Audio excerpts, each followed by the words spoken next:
Hey everybody, welcome back. This is Deb Holland, back at the awesome Lake Superior, and we're going to continue today our three-part series about the art of consequences. So let's get started. How exactly do you begin practicing the art of consequences? The first thing you need to do is you need to precisely determine the scope of the problem.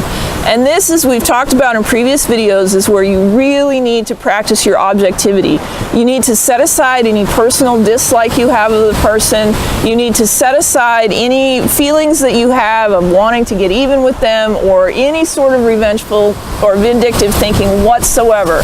And you need to focus on the problem, remove the person for just a moment, and precisely determine what the problem is. If somebody has a problem with drinking at their desk every afternoon, and then they start yelling at people around 3 o'clock, focus on that. You've then got two behaviors to deal with, the drinking and the yelling. And it doesn't matter who's doing it, it's that behavior needs to be corrected. And then we're going to get back to the person and merging those two things back together a little bit later on in this series.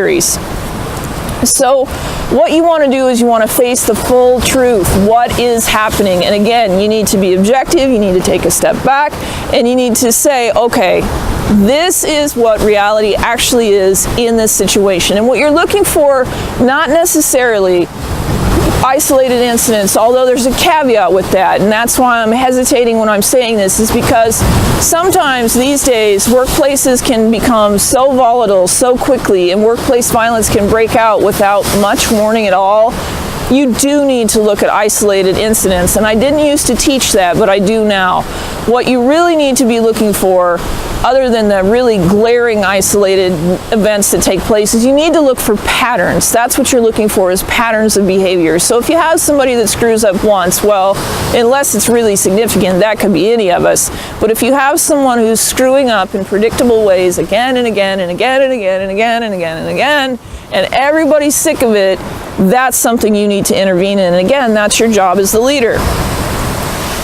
One thing you've got to do, and this is what makes the difference between awesome leaders and everybody else, is you've got to look at that situation. You've got to ask yourself, how did you allow it to get to this point? Because that's going to reveal to you what we've talked about before, that leadership magnifies flaws. And if the situation got this bad and the pattern was allowed to develop because you're afraid to deal with conflict, because you're buddies with the person, because of whatever it may be, then you're not going to be able to correct that pattern, that behavior, until you correct what allowed it to flourish from yourself and within yourself first. You've got to fix yourself right along with fixing the issues with the employees. You've got to make your own course corrections and mindfully consider alternative strategies for correcting the problem. That you don't have to come in and stomp around and drop a huge heavy hammer the moment that you realize that this situation needs to be dealt with. It will do much more for you and your team and your organization and the problem individual in the long run if you take the time to even sketch out on a piece of paper at least a couple of different options and think those all the way through to their natural conclusion. Don't just be in a hurry to throw a Band-Aid on it so you don't have to think about it anymore and you can be on your merry way.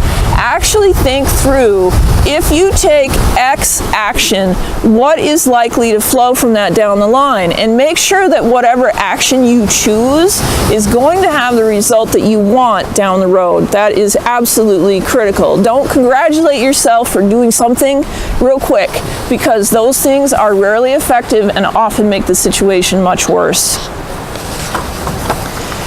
And the fix needs to be fair and reasonable, and it needs to relate directly to the problem. So if somebody is yelling at people every day, then what needs to stop is the yelling. And it doesn't really matter what the person is going through, what sort of childhood they had. None of that matters. What matters is that the person stops yelling. And so a consequence can be, hey, if you yell one more time at anybody, you're going to be written up. And if you continue it, you're going to be written up again.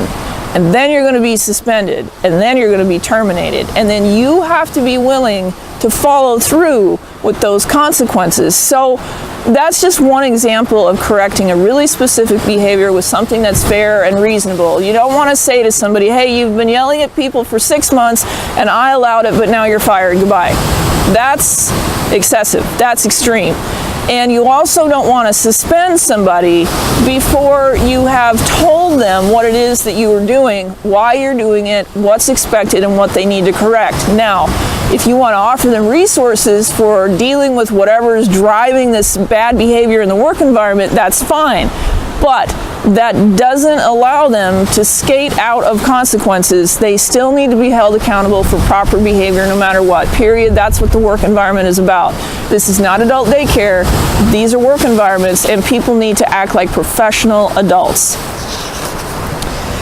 And the fix also needs to require a new and better action on the offending person's part. That's the biggest thing. So, in the example of the yelling, let's carry that through a little bit. You can say, we do not allow yelling here. If you yell again, you're going to be written up, and here's the rest of the consequences if you keep it up. What I expect from you instead is that if you are at a point where you want to yell, I expect you to go take a bathroom break. I expect you to take a walk down the hall. I expect you to go sit in your car for 5 minutes until you can calm down. I expect you to come in and see me instead. So those are the types of things that you can require that are new and different, that break that bad behavior, that break the pattern. And those can be very, very helpful things. And they can also help you build a bond with the problem individual, which you're going to need to have if you're going to be able to correct their behavior over the long term. You need to be able to correct them. They need to be able to receive your feedback. You guys need to be able to trust each other enough to establish a working relationship. And as much as this may suck, it's on you to start forming healthy relationships in the workplace with that individual by starting with you and them. And do not, this should go without saying, but it has to be said because too many leaders fall into this trap, do not abuse the corrective action process, because that will only come back on you in the future, further undermine your own leadership, and you will then be the one facing consequences, and then the story becomes about what a jerk you are instead of what actually was done wrong over here by this other individual that could have been relatively, I won't say easily, but could have been corrected in a straightforward way.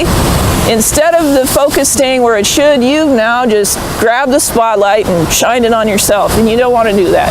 Treat people right, don't abuse the corrective action process.